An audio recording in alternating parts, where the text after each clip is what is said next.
Welcome to the Deep Dive. Today we're cutting through a pretty massive amount of information. Yeah, and honestly, a lot of misinformation too, right? Definitely. Especially when it comes to systems that are, well, supposed to protect us, like federal benefits. It's so easy to just rely on what you hear maybe on social media or from friends. And then you find out it's not quite right, or maybe even way off. It happens all the time. And with something as vital as federal workers' comp, that bad info can be really, really damaging. Absolutely. So that's our mission today. We want to cut through all that noise around the federal workers' compensation system. We're specifically looking at OWCP, that's the Office of Workers' Compensation Programs operating under FECA, the Federal Employees Compensation Act. Right, and our goal is basically to debunk some of the stickiest myths, the ones you see everywhere online, on social media. And we're going to use the actual official regulations and guidance to do it. Because believing these myths, well, it can lead to some really costly mistakes for federal employees. You might miss out on benefits you're actually entitled to. Exactly. So we're here to give you the facts, the real deal, so you can, confidently exercise your rights. We know getting accurate, actionable knowledge quickly is super important for you. And that's what we're going to deliver. We'll tackle these common misconceptions head on. All right, let's jump in. Okay, first myth. This is one I hear constantly. It's the idea that you shouldn't bother reporting a quote-unquote minor injury. Yes. The tough it out mentality. Exactly. People think, oh, it's just a small cut, or my back just twinged a little, or it's a tiny sprain, no big deal. That is such a dangerous assumption to make, really. Why is that? Well, the reality is all work-related injuries should be reported. It doesn't matter how small they seem at the time. All of them, even a paper cut. Yeah. Well, maybe not a paper cut, but Well, maybe not a simple paper cut, but the principle stands. FECA, the Act, covers injuries and illnesses caused by your job, even if they seem minor initially. And this is where it gets really critical for, your future protection. Because that small issue today, it could become something serious down the road, unexpectedly. Exactly. And if that happens, benefits generally cannot be paid unless the injury was reported when it first happened. Oh, so that early report, that documentation? Yeah. It's like creating a vital record, a paper trail. Precisely. It's your proof, just in case complications pop up later. Do you have an example of this? Actually, yes. There's a well-known anecdote about a postal worker. Ignored what felt like a minor knee tweak. Just brush it off. Huh. Months later. Turns out he needed surgery on that knee. But because he never filed that CA1 form... That's the form for traumatic injuries, right? Right, the CA1. Because he hadn't filed it back when the tweak happened, he really struggled to prove the surgery was work-related. Oh, wow. So it delayed everything. Significantly delayed his OWCP benefits. A huge headache that could have been avoided. That really drives the point home. So the key takeaway for you listening is report every injury immediately. Even if you think you can just tough it out. It protects your future rights. Simple as that. Couldn't agree more. Okay, let's move to myth number 2.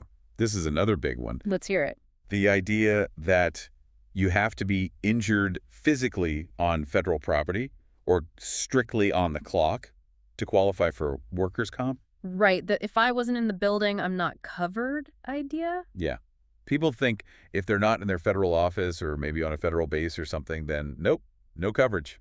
Okay, so what's really crucial here isn't the location, it's the job connection. Job connection. Explain that a bit more. An injury is covered as long as it happens in the performance of duty. That's the key phrase. Even if it's off the employer's premises. So you don't actually have to be in your normal workplace? Nope. Or on federal property, as long as you were doing your assigned work tasks or you were on official duty. Okay. That makes a lot more sense when you put it like that. Think about it this way. Like a USPS letter carrier. They slip on ice while delivering mail on their route. They're definitely not on federal property then. Exactly. Perfect example. That injury happening off-site while delivering mail, that's absolutely considered on the job. It's OWCP eligible. So it's about the activity, what you are actually doing. Precisely. Now, there are nuances, obviously. Like what? Well, purely personal stuff. Say you're on your lunch break, off premises, doing your own thing. That's generally not covered. Or your regular commute to and from work. Usually not, unless there's some specific work-required transportation involved or maybe an emergency situation. But those are exceptions. Okay, so the main point, the takeaway for you is what matters is that you were performing work duties when you got hurt. Right, regardless of where you physically were. So always report it. Let OWCP figure out the coverage. Don't just assume you're out because you weren't at your desk. Definitely don't self-disqualify. Report it. All right, myth number 3. This one trips a lot of people up. Pre-existing conditions aren't covered by OWCP. Oh, yeah. The belief that if you already had some health issue, any work incident involving it just automatically kicks you out of getting benefits. So what's the actual rule here? The reality is quite different. Aggravation of pre-existing conditions is covered. Aggravation. Ugh. So making something worse. Exactly. The FECA program will cover a condition you already had if your federal job duties made it worse. Made it worse how? The terms they use are aggravated, accelerated, or precipitated. Basically, if the job duties flared it up, sped up its worsening, or triggered it. Okay, so maybe an example. If someone has, say, a known back problem from before, Right. and then a work incident causes a new injury to that back, or even just a really bad flare-up of the old problem. That can absolutely be a contestable work injury under OWCP. So it's not about having a perfectly clean bill of health beforehand. Not at all. It's about the impact the work had on your condition. The official guidance actually says, and I'm paraphrasing slightly, diseases and illnesses aggravated, accelerated, or precipitated by the employment are covered. But there's a catch, right? You need proof. Yes, you need solid medical evidence. A doctor's report has to clearly show how the work factors made the condition worse. This ties into that no-fault idea with FECA, doesn't it? It does. It's not about proving your boss was negligent or anything. You just need to show the injury or the worsening happened in the performance of duty and was linked to your work. Right. And that work-related worsening of an existing condition, it's just as compensable as a completely fresh injury. That's a key point people miss. A really important distinction. But like I said, there's a caveat. You absolutely will need that doctor's report. It needs to carefully distinguish the work-related aggravation part from the underlying condition itself. So documentation is key. Again. Always. Okay, let's hit myth number 4. It's too late. If you didn't file right away, you can't file at all. The deadline dread. That fear that if you miss some immediate deadline, you've totally lost your chance. Yeah, it can be paralyzing. People just give up. Well, here's the thing. Speedy reporting is absolutely critical. We can't stress that enough. It's always the best way to go. But the good news is you generally still have time. The law gives you up to 3 years from the date of injury to file an OWCP claim in most cases. 3 years? That's way longer than people think. It is. Now, there are consequences for delaying. Okay, what are those? If you don't file that CA1 form for a traumatic injury within 30 days, you will lose your right to continuation of pay or COP. We'll get to COP in a minute, but that's the pay continuation from your agency, right? Exactly. So missing the 30-day mark means no COP. That's significant. But it doesn't kill the whole claim. No, it does not nullify your entire claim, as long as you file it within that main 3-year time limit. Still, waiting sounds like a bad idea. Oh, it is. Waiting is definitely dangerous. The longer you wait, honestly, the harder it gets to prove that direct link between the injury and your work. And does a late claim look suspicious? It can, yeah. It can raise red flags for the claims examiners. They might scrutinize it more closely. So, bottom line. Yeah. Report and file immediately. It just makes everything smoother. Absolutely. Best practice, hands down. Is there any flexibility on that 3-year rule? There is, actually, for things like latent conditions or occupational illnesses. Stuff that develops slowly or that you might not realize is work-related right away. Like carpal tunnel, maybe, or a lung condition from exposure. Exactly. For those, the 3-year clock generally starts when you first became aware that the condition existed and that it was connected to your work. Okay, that makes sense. So the system accounts for things that aren't immediately obvious. It tries to, yes. So the practical takeaway here for you listening is Yeah.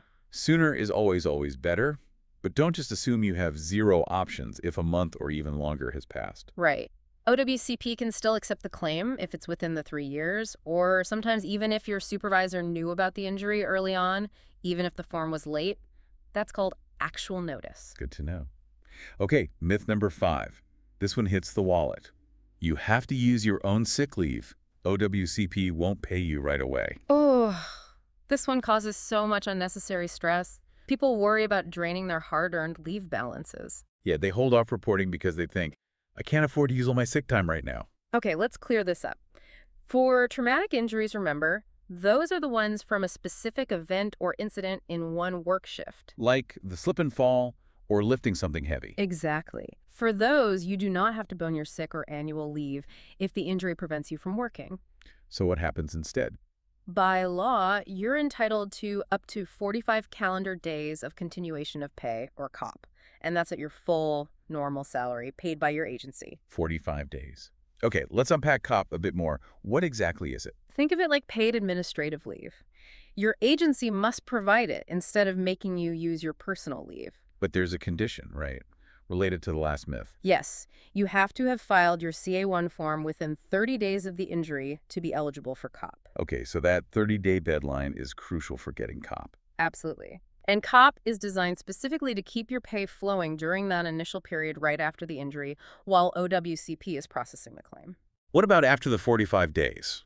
Or for those occupational illnesses that don't get COP? Right. So beyond the 45 days of COP, if you're still disabled from working, that's when OWCP wage loss compensation typically kicks in. And occupational illnesses, the ones that develop over time. Those don't qualify for COP, unfortunately. For those, if you're unable to work, you generally use your own leave initially or go on leave without pay and then apply for OWCP wage loss compensation from the start. So you could choose leave without pay and get OWCP compensation instead of using sick leave. Yes, electing leave without pay, LWOP, and receiving OWCP compensation is an option, and it helps preserve your personal leave balances. This is a huge piece of info for federal employees listening. Don't let anyone, like a supervisor maybe, pressure you into using your sick or vacation time for a traumatic work injury if you're eligible for COP. Exactly. That's precisely what COP exists for. It protects your leave. Of course, there are requirements. Always. You need to provide medical documentation, a doctor's note, supporting your inability to work, and you have to meet those COP filing deadlines we mentioned. But using COP is the legitimate way to stay paid while keeping your own leave safe. Correct. Okay, final myth for today's deep dive. And it's a big one, potentially leads to complacency. OWCP automatically approves your claim if you file one. Oh, boy. Yeah, that's wishful thinking, unfortunately. The comforting idea that just filling out the forms means you're good to go. It's false. Completely false. There is nothing automatic about OWCP approvals. Nothing at all. So what happens then? Every single claim is scrutinized, looked at closely, and frankly, many claims get denied if you don't meet the pretty strict requirements. So just submitting the forms isn't enough. It's not a guarantee. Not even close. It does not guarantee acceptance. So what are the claims examiners actually looking for when they scrutinize these claims? They need several key things. They need solid evidence the injury actually happened in the performance of duty. Okay, like witness statements or incident reports. Things like that, yes. They also want to see that prompt notice was given, going back to those deadlines. Right. And crucially, maybe most importantly, they need a well-supported medical report, one that clearly links the diagnosed condition back to the specific work incident or exposure. What are some common reasons claims get denied then? What are the pitfalls? Oh, there are plenty. If any piece of that puzzle is weak or missing, maybe there was no witness for an unwitnessed injury, making proof harder. Or the doctor's note. That's a huge one. If the doctor's report just says something vague like, patient injured at work, without giving the medical reasoning, the objective findings, the why, OWCP might very well deny it. So they need the medical rationale. Yes. They also enforce deadlines really strictly. If OWCP asks you for more information or more medical evidence and you ignore it or miss the deadline, They can deny it. they can deny the claim for insufficient evidence or failure to prosecute. It happens more often than you'd think. People are genuinely shocked when their initial claim gets denied. I remember reading about a case. I think it was a federal nurse. Mm-hmm. She just assumed her claim was, shoo-in. It seemed obvious to her. So she didn't bother getting a really detailed narrative from her doctor. And what happened? OWCP denied it, flat out. Right. Lack of causal evidence linking the condition to work duties. Ouch. Yeah. She had to go through the whole appeals process, get a much stronger, more detailed medical report, just to eventually get it approved later on. Lots of extra stress and delay. That story perfectly illustrates the point. Approvals have to be earned. You earn them with complete, timely, and persuasive documentation. So you really need to treat every claim like you're building a case, proving it. Exactly. Don't ever assume it's a guaranteed benefit just because you got hurt at work. You have to prove your case. Wow. Okay. So we've unpacked quite a few really critical myths today around federal workers' comp. Yeah, we covered reporting minor injuries. Right. And how off-site incidents can still be covered. The fact that pre-existing conditions getting aggravated are covered. the importance of filing deadlines, but also knowing you often have more time than you think. And understanding your rights to continuation of pay, COP. And finally, realizing that claims are definitely not approved automatically. Documentation is everything. Knowing the truth behind these common myths, it can genuinely make a massive difference. It could be the difference between a smooth process and, well, a nightmare. Absolutely. This information really does empower you, the listener. It helps you move from making potentially costly assumptions based on bad info To taking informed action, protecting your rights, and making sure you can access the benefits you're actually entitled to under FECA. Right. And you mentioned earlier the source we looked at actually had a top 10 list. Yeah, it did. We only dove deep into these 6 today, but it just highlights there's probably always more to learn, more assumptions to question. Which kind of brings us to a final thought for you today. Yeah, if these myths, which are so widely believed about federal workers' comp, are actually wrong, It really makes you wonder, doesn't it? what other common assumptions might we hold about all sorts of systems designed to protect us? And how can we be really sure, that we're getting the full accurate picture, not just the sound bites or the rumors? So we really encourage you, seek out the facts for yourself. Understand the actual rules and regulations. And always, always question the narratives you see floating around online or hear through the grapevine. Dig a little